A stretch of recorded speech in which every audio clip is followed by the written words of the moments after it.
G'day everyone, Uncle Jojo. Great to see you all again.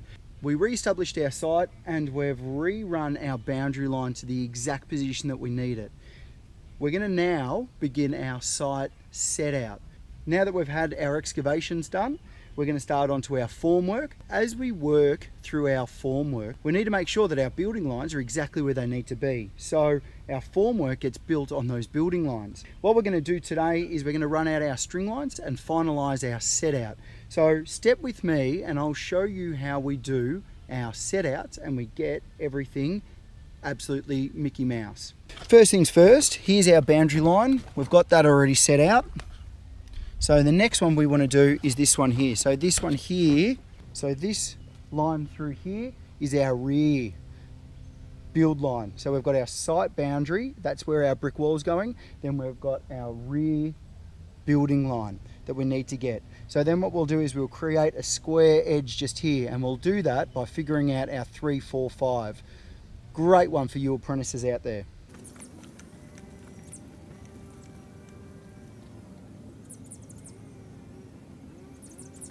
So here now we've got our boundary line running up, we've got our rear building line running across, and what we're going to do is we're going to make sure that this internal here is square. The way that we do that is that we then create what's called a 3, 4, 5. So what we do now is we create a 3, 4, 5 square corner. We measure one way 3 meters.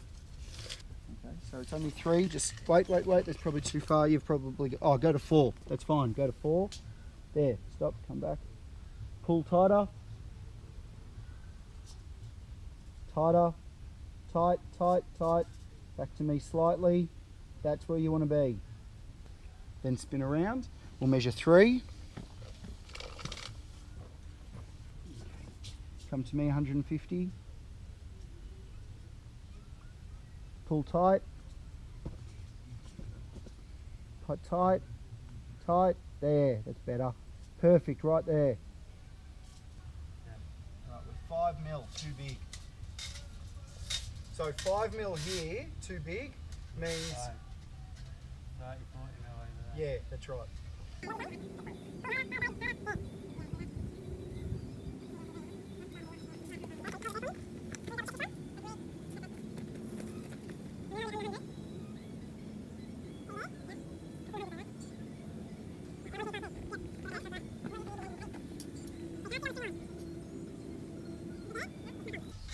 Spot on, absolutely spotty dog.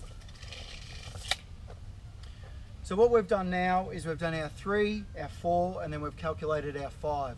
If those 3 measurements are all precise and they all hit their number, so 3 meters by 4 meters and the diagonals on the 5 meters, that means that we've got a perfect square. If that doesn't hit the 5 meter, if it's a little bit less or a little bit more, then these string lines need to be adjusted accordingly. Because we've already done this set out a couple of times, we're just second checking our measurements, and this is absolutely spot on. So now what I can do is use this corner here as my datum corner, and I can take all of my measurements from this corner. If you've got any questions or queries about setting out and adjusting your string line, please send them over to me. I'll answer them for you best I can whenever I can. Thanks for watching, and like always, stay unreal banana peel. I'll see you in the suit.